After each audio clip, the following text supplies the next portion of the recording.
American support for the war began under President Obama and was ramped up by President Trump. Now, the new Biden administration has ended American military support in line with what it calls a recalibration of the U.S.'s relationship with Saudi Arabia. But that won't be enough to stop this famine. The UN's World Food Programme head, David Beasley, visited Yemen last week, touring hospitals and talking to key players. I said, "Doctor, how many beds do you have?" He says, 25. I said, 25?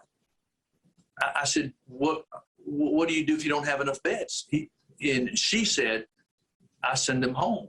I said, "Well, what happens?" He said, "Most of them die." The technical classification for famine, as calculated by the UN, has been met for tens of thousands of Yemenis. It's called the Integrated Food Security Phase Classification, or IPC for short. The group of people just underneath famine classification is so vast it encompasses millions.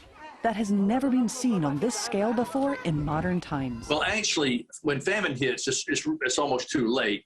And supposedly we've got about 50 or 60,000 people in famine conditions, but IPC, that would be IPC level 5. IPC level 4, and that is emergency level, which means they are knocking on the door. That doesn't mean people aren't already dying. That just means it hasn't reached a classification high enough to qualify for famine. But people are dying as we speak.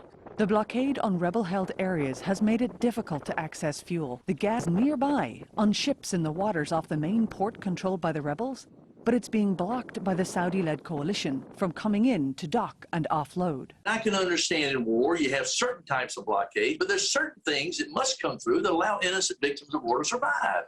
And so here we are again now with this fuel blockade, allowing just enough fuel to run certain elements of the humanitarian support system, but it's not enough. The UN says it needs $4 billion to keep feeding the people of Yemen.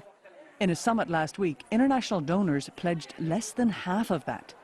David Miliband heads the International Rescue Committee. The lesson of COVID is that money isn't short if you decide it's needed, because countries around the world have delivered trillions of dollars in support for their domestic economies, quite rightly. We're talking here about billions of dollars which are needed to prevent people from dying.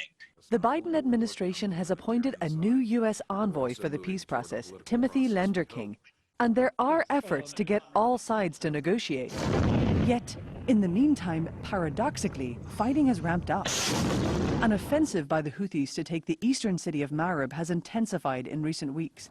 And Houthi drones sent into Saudi Arabia resulted in Saudi airstrikes on the rebel-held capital last week. Everyone claims that the war can't be won militarily, but it sure seems as though the Houthis think it can. Ilana Delosier is a fellow at the Washington Institute and an expert on Yemen and its fighting factions.